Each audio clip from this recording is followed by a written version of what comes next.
Hi, this is Kathy Conley, Operations Manager.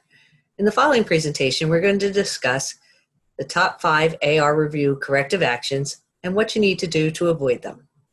Enjoy the presentation. Hello, this is Kathy Conley, Operations Manager. Today we're going to be discussing the administrative review and the top 5 corrective actions. I've compiled the top 5 corrective actions found in last year's reviews. In the next slides, we will discuss each one and see how you can avoid them. Here we go. We're going to be on the search for the corrective actions and how we're going to stop them. What is corrective action? It's an area where the reviewer determines that the regulations have not been followed. In some cases, these corrective action findings can lead to a fiscal finding. This slide gives a definition of a fiscal finding by the state. And this slide gives you the Performance Standard 1, Performance Standard 2 areas that you need to concentrate on that could lead to fiscal finding. If the fiscal finding is greater than $600, your district will be required to pay back reimbursements that they have received since October of the year. Our number 1 finding is classroom rosters. This is an extremely difficult one since we don't have control over it. The teachers need to do this. User-friendly roster that'll make this easier for the teacher to mark. Create and share an SOP with the teachers. You can find an SOP in the Breakfast in the Classroom under the AR Review folder on your desktop. Make sure that this SOP gives the teachers exactly what they need to give to the students for a reimbursable meal. Make serving the meals easy for the teacher. Pre-package a meal bag with all the components of a reimbursable meal, leaving the milk choice for the students to pick. All right, now we need to check the rosters. As soon as they come back, you want to check the rosters and give direction to the teachers or aides if they are not doing it correctly. At the end of the month, before you enter into SNEERS, you also want to check to make sure that your rosters, what you have in LAMs for edit checks, and what you put in reimbursements match. All right, our number 2 finding is insufficient meal quantities. Insufficient meal quantities occurs when the required meal pattern has all the components, but not enough to make the minimum daily amounts. Fruit is the most common component where we offer it, but don't offer enough. Breakfast in the Classroom accounts for most of these findings. Since the meal is sent to the classroom and the student does not have a choice, 1 cup or 2 half cups of fruit must be in the meal bag. Our next area is insufficient vegetable findings, where we don't hit all of the 5 subgroups, or we just don't serve enough to meet the minimum daily or weekly requirements. In the next slides, we'll show you how we can easily do this. The simplest way to do this is to offer a cold veggie patch consisting of a half cup of all 5 components at all serving locations.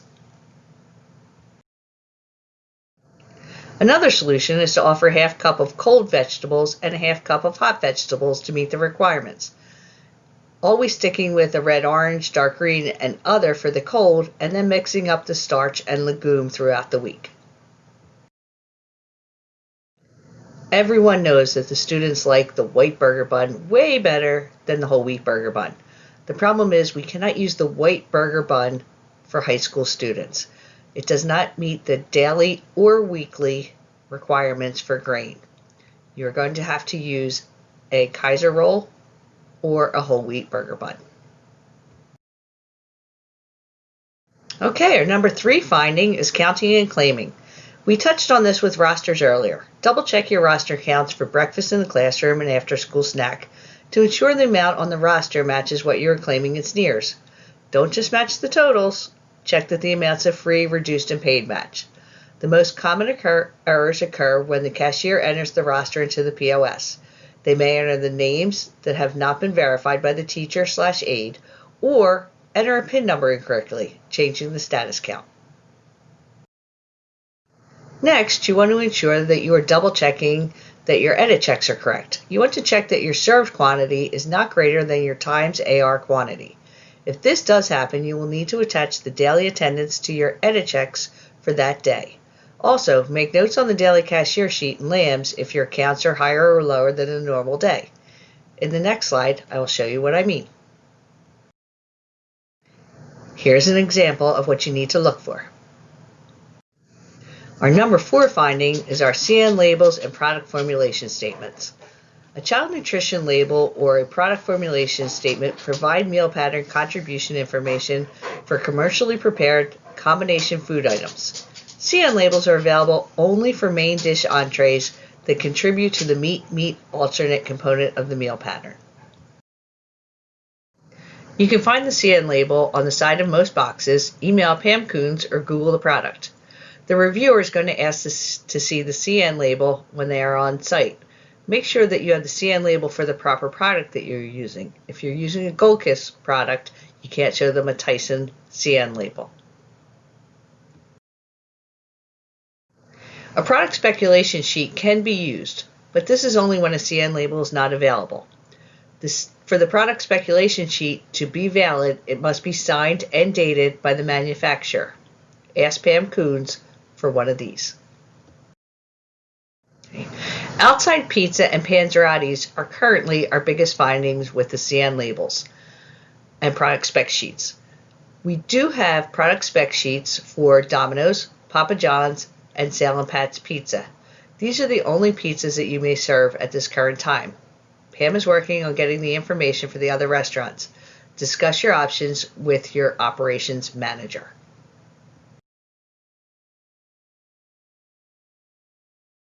And lastly, our number 5 finding is using the wrong recipe. When filling out your production record, if a menu item has more than one ingredient, you will need a recipe. Use the recipe number and portion size from the recipe book located on your desktop. If you cannot find the recipe you're looking for, use the recipe request form to request a new one. From Pam. When the reviewer is on site, they will ask to see the recipe, check that the portion size on the production record matches, and may ask to watch the recipe being prepared.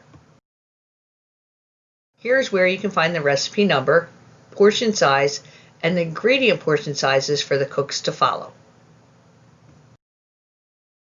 When do I use a recipe or the manufacturer's name? When filling out the production record, if a menu item is only one ingredient, like chicken nuggets or pizza slice, then you will use the manufacturer's name and the correct portion size to meet the regulations, such as chicken nuggets, Goldkiss, portion size 5. You can find this information on the cheat sheets on Kristen's SharePoint page. It is very important that you put the correct portion size for the correct item that you are using. Here's an example of Kristen's cheat sheet that shows the product name, portions per case from US Foods, portion size per serving to meet the requirements for that age group, and the US Foods number. Thank you for taking the time to watch this AR Review Top 5 Corrective Actions. If in the future you have any other questions, please email me at kathyc@nsfm.com or text me at 609-576-5891. Good luck this year.